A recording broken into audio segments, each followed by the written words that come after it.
Before the Rippaverse took off, I was everywhere, interacting with fans, critics, and even the haters. But once the Rippaverse exploded, my life changed. I made a promise to myself, my family, my team, and our customers to focus on being a better professional for the sake of this business. Unfortunately, some saw that as an opportunity. Without me actively addressing things, drama farming content creators fill the gap, floating lies, taking things out of context, and spinning narratives unchecked. And while there are plenty of people that are pushing back and defending me, it's rarely creators with big platforms. So a lot of people, especially the perpetually online, start believing the lies. While most of this nonsense hasn't impacted the business, it's not for lack of trying. These people go out of their way to go after anyone who supports me or the Rippaverse, fans, business partners, even colleagues. They don't deserve that. So I'm starting this segment Beyond the Narrative as a simple place for people to reference when the usual nonsense pops up. This isn't me going back to monetize your haters, and I'm not diving back into the YouTube grind. YouTube isn't my focus anymore, so I'm not chasing content. I'm spending 20 minutes recording this, passing it off to my editorial team, and getting right back to work. These segments are here so that fans, and really anyone who supports what we're doing, have a central place to point to when someone brings up one of these tired talking points. Whether you want to reference it, share it, or just have the facts, it's all right here. So let's get into the first issue. There's a lot of fake information floating around about the weirdo who got arrested outside of our meetup, so in this video we're going to break down some of those myths. A YouTuber who I wasn't even familiar with called my operation a scam and then posted a wall of text review. Still, in my content phase, I addressed that wall of text in a video. The review was clearly bogus, and I broke down exactly why. We focused on what was said, not who said it. It was pretty even keeled and basic. This is why I never even mentioned where it had come from. This sparked a whole conversation about good versus bad faith criticism. Instead of focusing on whether or not the review itself was legitimate, some people tried to twist the narrative, acting as if I was attacking all criticism, but that was never the point. The focus was on the veracity of what was being said. If a review is filled with false things or made up nonsense, why would anyone take it seriously? It's like if someone told you the sky is green and gravity doesn't exist, you wouldn't sit there debating it like it's a valid opinion. You just dismiss it because it's objectively false. Same thing here. If something is clearly untrue, why would anyone take it to heart? If you're wondering where one of the biggest fake narratives started, it was this. And if you don't believe me, check out Dan Cotter's thread where he dismantled that review point by point, complete with receipts. It's a masterclass. Apparently that critique of the critique bruised the guy's ego. From that point on, he declared me public enemy number one in his own little one-sided war. Then one of his lackeys decided to inject himself into this imaginary feud for some internet clout, the things people will do for content. Here's where it really gets weird. I never interacted with this guy, not once to my knowledge, yet out of nowhere, he built his entire online persona around me. He ripped off my podcast, copied the logo, and became obsessed, even with what he chooses to call himself, and then his whole bit was threatening to shave me. Weird stuff. Again, this wasn't a one-off thing for a bit. His entire online persona became this. And again, I never engaged with this guy. He just decided to become the useful idiot of YouTubers that were desperate for content. But he kept escalating. It went from this weird internet obsession to real life. He doxed my home, bragged on YouTube channels about driving by my house, threatened my employees, and even said he peed on my ancestors' grave. It crossed the line and spilled into real life, and that's what led to his arrest. In literally any other context, we'd all agree this is a deranged stalker. But because it's me, people twist the narrative, so they started floating lies around just to justify it. I'm going to show you exactly how he got here and break down the myths along the way. Myth number one, Eric told his critics to pull up. This is a completely out of context statement and irrelevant to what actually happened. First of all, I never told any individual person to pull up. The context was simple. I was highlighting how energy online is always different from how it is in person.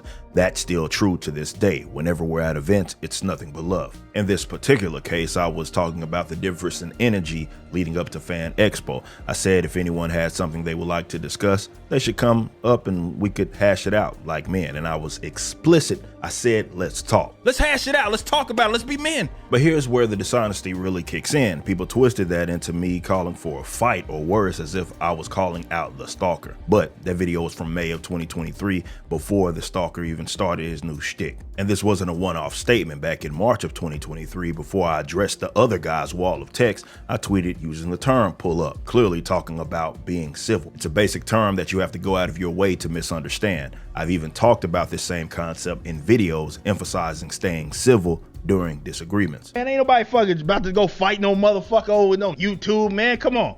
Well, who you think I am? You? I abide by the non-aggression principle. These are words. I might not like what it is you say, but I won't punch you in the face for it.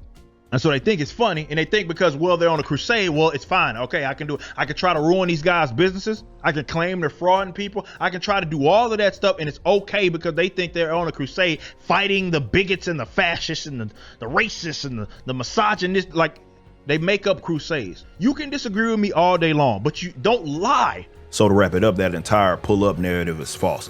It's intentionally taken out of context to paint me as some tough guy trying to fight his critics, when in reality, I was talking about having conversations face-to-face and how direct confrontation isn't inherently bad. And even with all that being said, there's no world where anyone can justify just showing up at someone's house or place of business. That's not discourse. That's crossing the line. There's a huge difference between public conversation or even private civil conversations and doing what took place there. Anyone acting like those two things are the same is being willfully dishonest. Myth number 2, and possibly the most hilarious one. Eric called the cops because someone made fun of him on the internet. Never happened. I've been in the public sphere since 2006, and trust me, there's no shortage of people talking trash about me online, yet not a single one of them has ever had the cops called on them. Think about that. It's almost like you'd have to do something specific to make that happen. Here's what actually happened. The stalker weirdo, the one who built his entire persona around obsessing over me, found my home address. One of the biggest lies that spread is that he got my address because my employee supposedly copyright struck him, revealing it.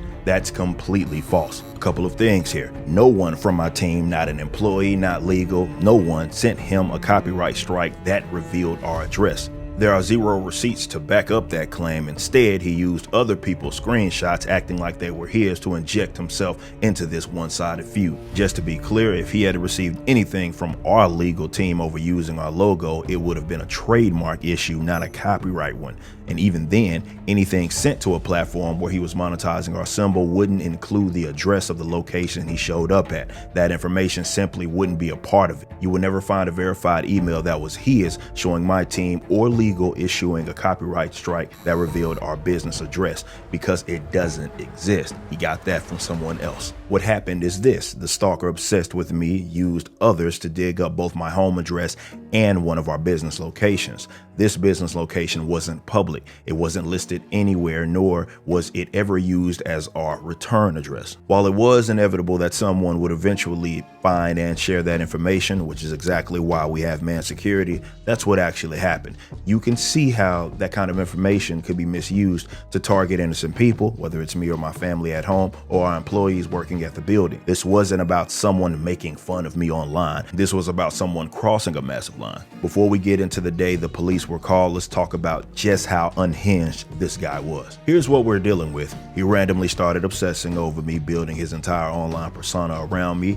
He said he peed on my ancestor's grave, then claimed he actually did it, and then said it again, even tripled down on it. Then he doxed my house and openly said he was planning to escalate. And of course, he did that again. And when it was all said and done, he went on this unhinged rant. Because I am the lore keeper, I am the canon keeper, I am the Dokuman card maker of Eric July and of his life and of his fortune. I'm going to tell his story. I'm going to watch every episode of his show, comment on it, and yell at my girlfriend during. And then when my girlfriend dies or leaves me, I'm going to spend the rest of my life making a Chris Chan documentary-esque documentary on everything Eric July has ever said or done wrong. I'm dedicating my entire existence to Eric now. Every convention that he goes to from now on will be a business expense for me. You threatened to kill me! And now, I'm going to earn that death, Eric!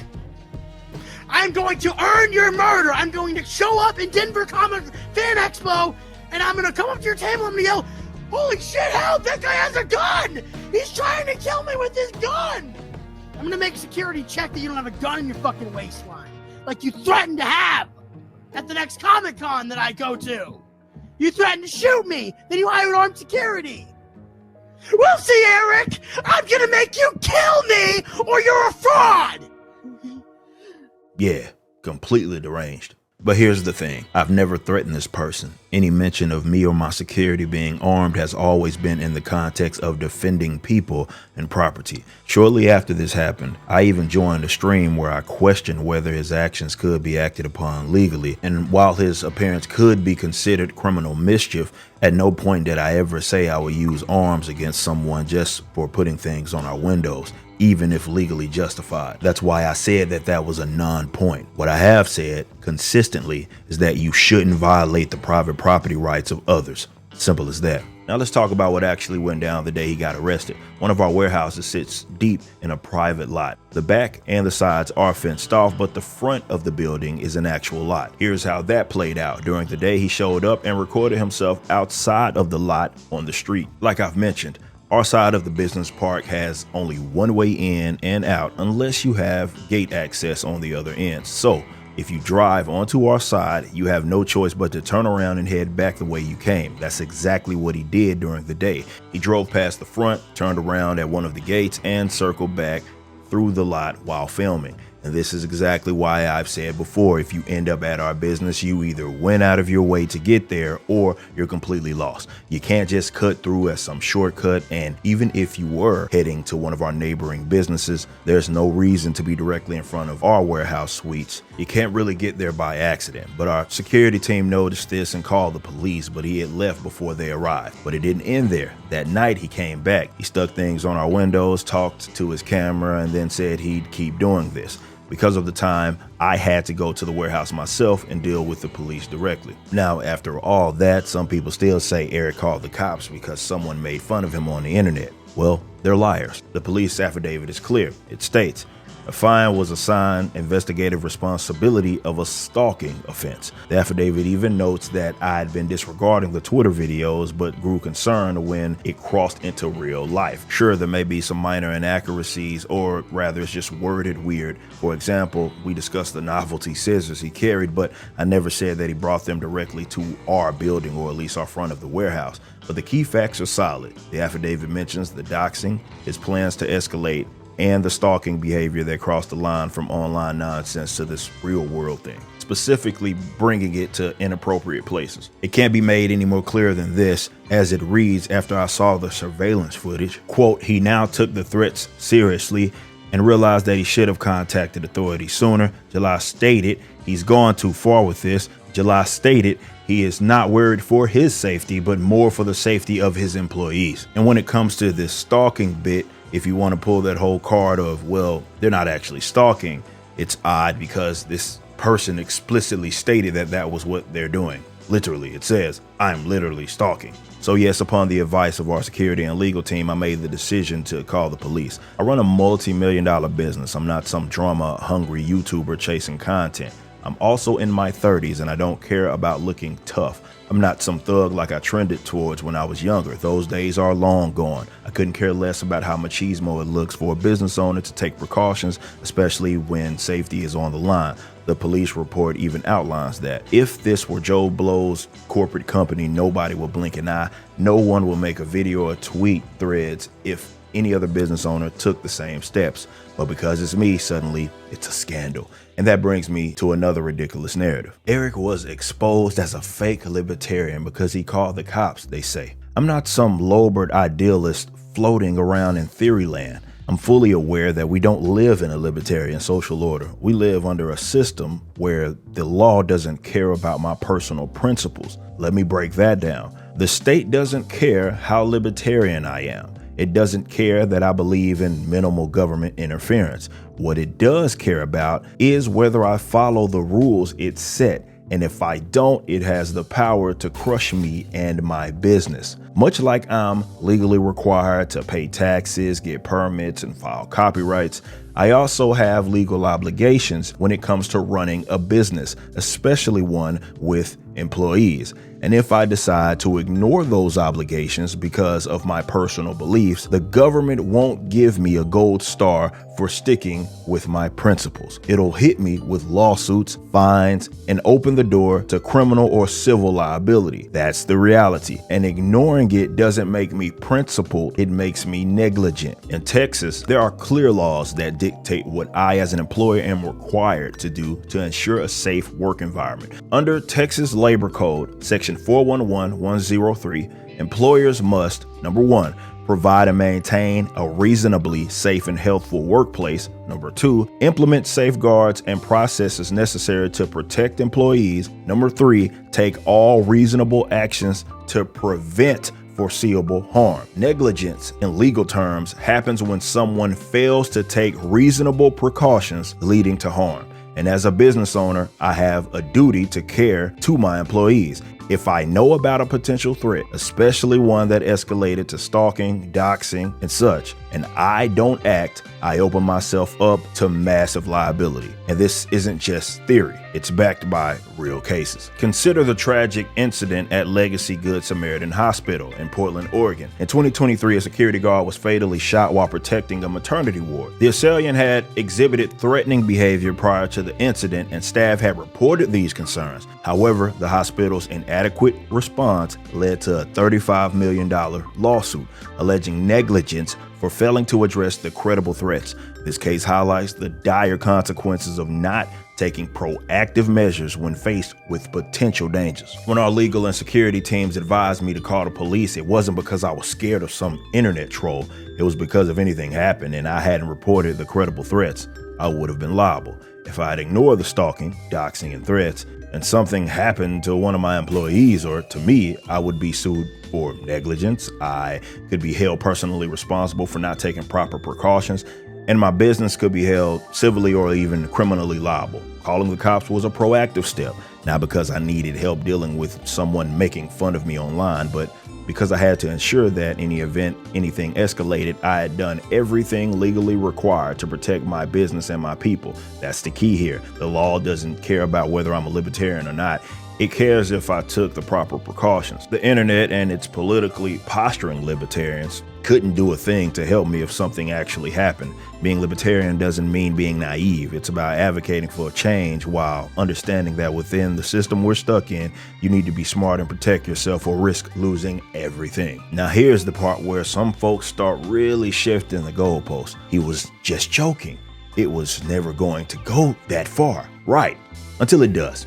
Here's the thing, I'm not a mind reader. I don't have the luxury of peeking inside someone's head to see if they're actually joking or if they're a ticking time bomb, especially when the person in question is already acting unhinged, stalking, doxing, making threats, and crossing boundaries that any normal person wouldn't. There's also this key bit that a lot of people fail to mention. When folks would go out of their way to try to cover for him and give him an out, he'd go out of his way to say that he never claimed that he was joking. It's right here. Again, it's only a joke until it's not. That's the game people love to play.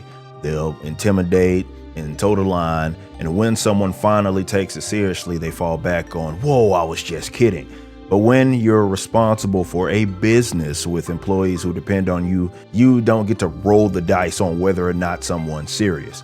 And it's not just about me. I told the officer straight up, yeah, I'm less worried about myself. I can handle my own, but I'm not arrogant or dumb enough to think that means I, or more importantly, my employees are invulnerable. I don't need to be scared of you to recognize that you might do something stupid. We've got female employees who shouldn't have to show up to work and wonder if some smelly, crazed dude is lurking around trying to intimidate people for content. Their safety isn't a joke. Their peace of mind isn't a joke. Credible threats don't come with disclaimers. They don't say, hey, just so you know, I'm about to cross the line. You only realize it when it's too late. So I took it seriously, and I'll do it again if it means protecting my people and my business. Because here's the truth. If something happened and I brushed it off as just a joke, the same people calling me a fake libertarian would be the first ones screaming about how I failed to protect my employees. So lose-lose with those clowns, but I'll always choose the side that keeps my people safe. What's most important to understand here is that this isn't just hypothetical.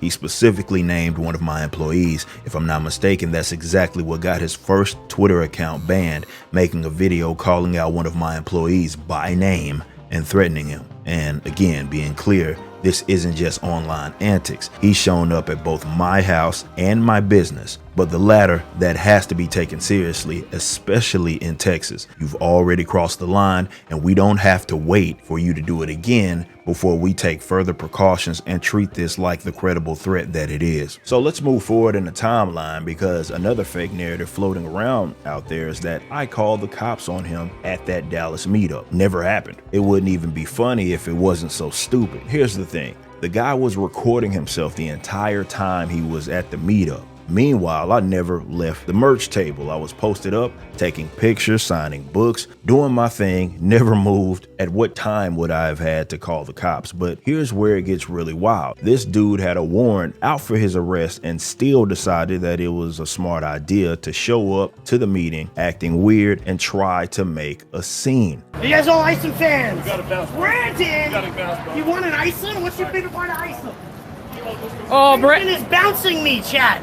Oh my! From this public parking lot. Now, if he didn't know that warrant existed, that's not my problem. As a quick note, I don't have the power to issue warrants. That's not how this works. We reported, and from there, it was up to the county to decide how they wanted to handle it. Whether they chose to just document the information or actively pursue charges required no further action from us beyond the initial report. And to be clear, this wasn't a case of us pressing charges. That's not how these things go. Once law enforcement has the information, it's completely out of our hands. The county decides whether or not to move forward. A lot of people seem to think that we somehow orchestrated his arrest, but that's not how the legal system works. Now, going back to the Dallas meetup, which happened after all of the initial stuff, this is the truth. It wasn't me who called the cops, it was the venue. He was bugging people, making folks uncomfortable apparently, and generally being a weirdo. The venue staff did what any professional venue would do. They called the police to handle it. Of course, the cops are gonna run names, and when they found out that he had a warrant, they handled it. Simple as that. And if you don't believe me, here's the body cam footage that makes it crystal clear. So pretty much what'll happen is we'll tell them they criminally trespass. If they come back to or your property again, they will be arrested.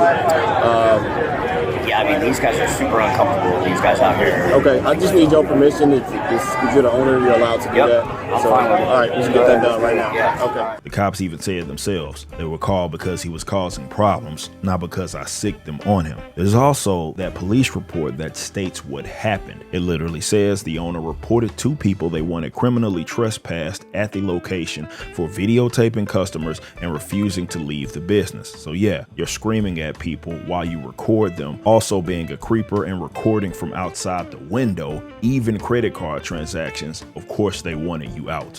What a fucking boring loser. Woo! If you hit me, that would be bad for you. That's insane. She has some friends here she wants to talk to. She's messaging them and giving them some candy. Yep. It's fine. You'll just have to. Yeah, I'm not gonna bother You just you have to with stand off the sidewalk. 'Cause it's perfect. Well, give me a place to stand specifically. You can stand right there. Okay. Yeah, I'm ready.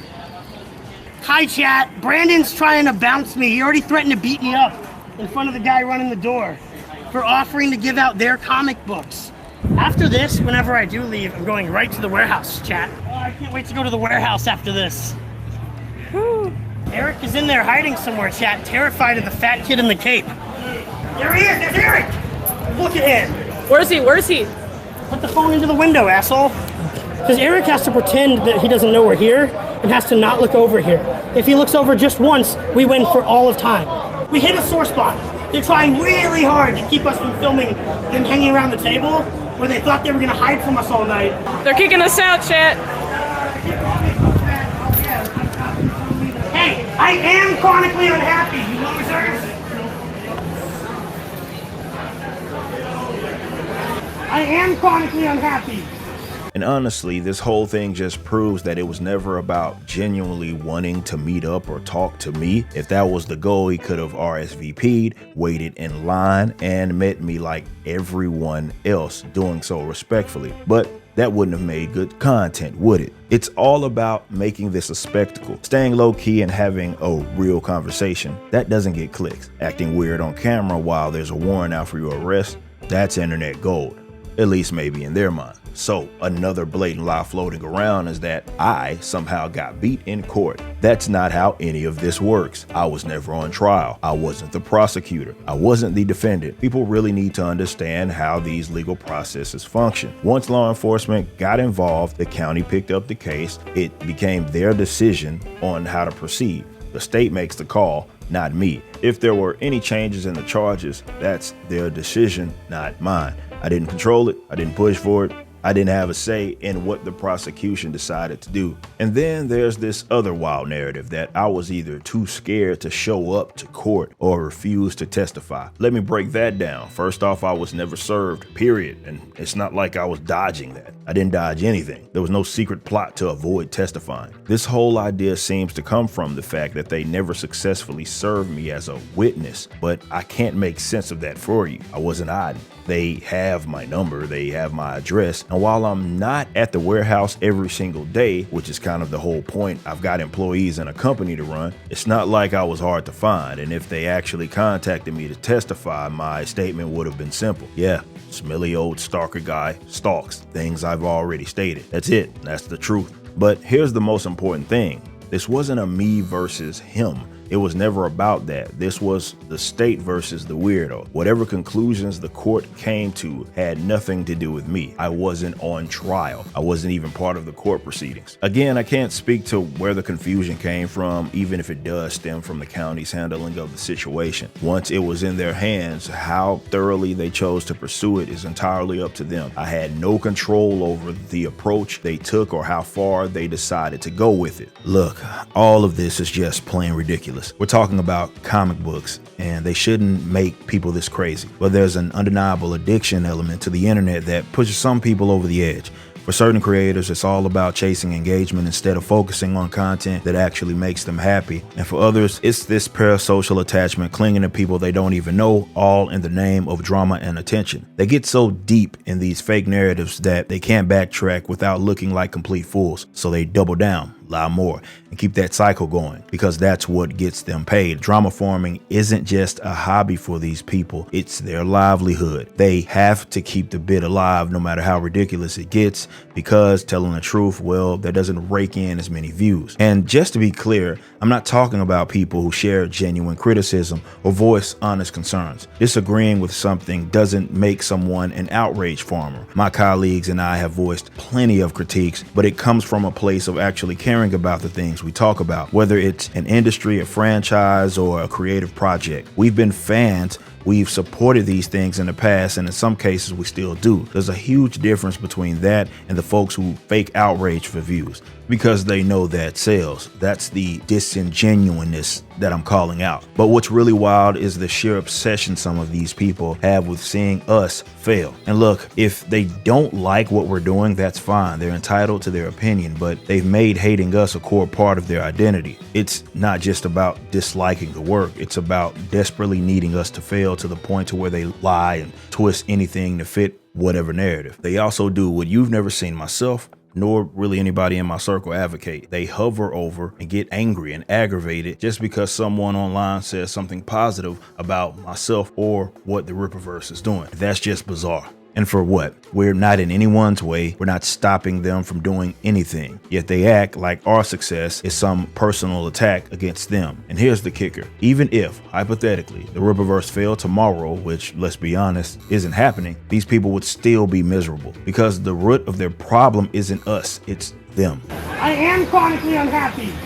The anger, that desperation, it won't just go away if we disappear. They'll just find someone else to obsess over. And that's the part that people need to wake up to. It's on the audience to vet the information they consume, understand that a lot of what's being said isn't rooted in truth, but in desperate need for clicks, engagement, and ultimately a paycheck. Drama is currency for these folks, and they'll sell whatever narrative they need to keep it flowing. But through all of this, I want to take a moment to say how I appreciate our supporters, the ones who go to bat for me and this company. It genuinely means the world to have people who stand with us, who see through this nonsense, and who continue to support what we're building here. And look, I know it's easy to get angry about all of this, trust me, but I'm a man of God, and at the end of the day, I pray for people like this because it is ultimately sad. This guy became a useful idiot being pushed by others who don't care if he ruins his life. They'll laugh and mock him, and when he's done, they'll just move on to the next guinea pig. And what's worse, he doesn't even realize that none of them would ever go as far as he did. Not one of them would risk their own freedom or safety for the same bit they encouraged him to do. They sit back, cheer him on, and watch him self-destruct for their own entertainment. So yeah, I pray for people like that. It's foolishness, and I hope that one day they realize it before it's too late. But thanks for listening. I'm glad we could break down some of this. Now it's time for me to get back to work and focus on what matters.